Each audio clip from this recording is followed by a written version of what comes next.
Rebecca Harper had a gift, though she rarely called it that. From the time she was 6 years old, she could hear the whispers of the dead. At first, it was small things. A voice in the corner of her room at night. A fleeting shadow with a message only she could hear.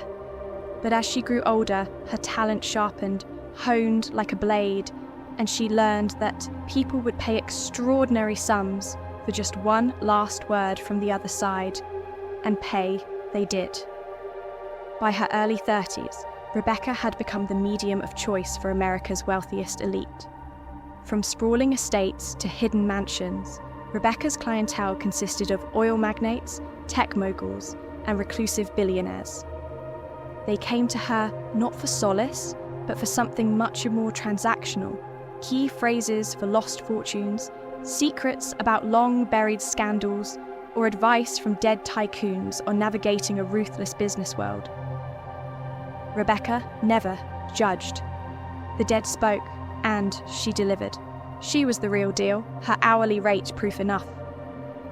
Then came Ted. It was a grey, rainy Tuesday when Ted first contacted her. The meeting was unusual from the start. He didn't suggest the typical private mansion or upscale hotel suite. Instead, he requested they meet at a local diner. The place reeked of burnt coffee and frying oil, a far cry from the refined spaces Rebecca was used to. But Ted's offer, a sum that could pay for 5 years of an average person's life just as a retainer, was enough to make her sit down at the cracked vinyl booth and order a black coffee. Ted was nondescript, dark hair, suit a shade too crisp for casual wear, a vague air of government about him. His eyes gave her pause, cold, calculating, and deeply unsettling.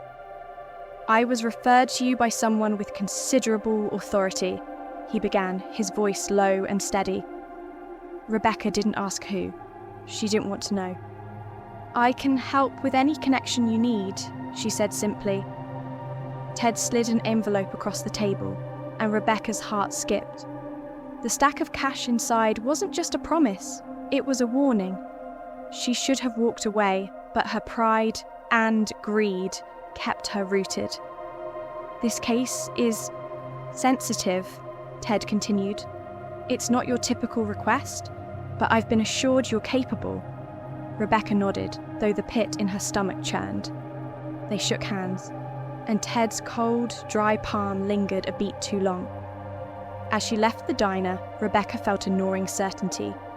This was the kind of job people didn't walk away from unchanged. 3 days later, a sleek black car pulled up outside her penthouse.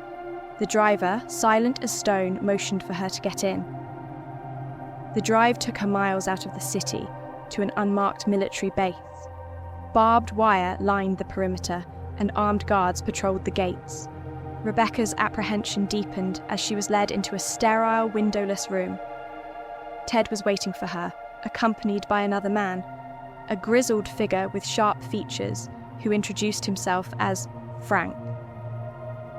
Frank wasted no time. "I need you to contact someone named Melvin," he said, his tone flat. Rebecca lit a single candle, her usual ritual. "Tell me about Melvin," she said, closing her eyes. Frank hesitated, then said, "He was an old friend. He passed recently. I need information he had." Rebecca could tell he was lying, but it didn't matter. She focused on the flame, let her mind sink into that familiar void.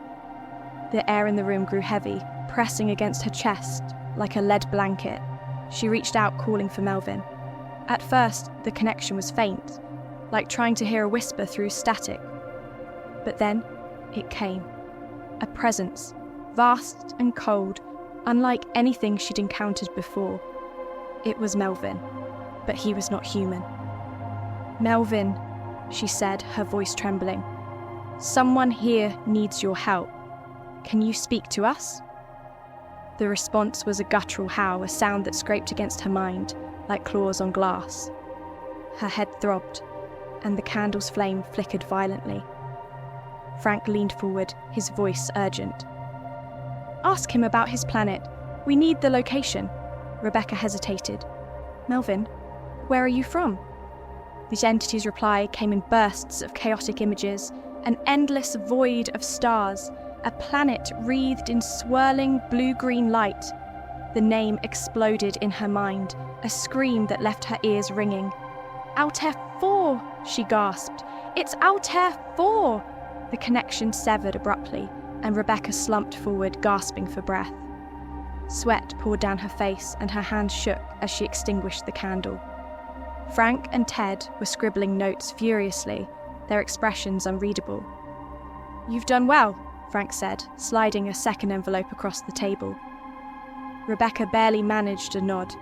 She grabbed the money and stumbled out, desperate to escape the suffocating room. The black car dropped her off at her penthouse, but Rebecca felt no relief. The experience had left something behind, a residue, a whisper that clawed at the edges of her mind. That night, she dreamed of Altair 4. She saw it clearly, its alien surface writhing with strange, serpentine forms.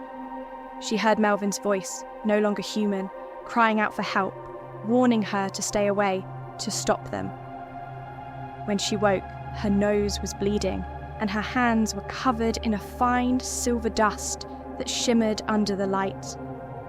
She never told anyone about the things Melvin had shown her, the visions of Altair 4, the warnings of something vast and dark stirring in the depths of the universe.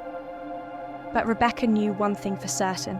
Whatever Melvin had been, whatever secrets the military was prying into, humanity was not ready for what lay beyond the stars. And now, neither was she.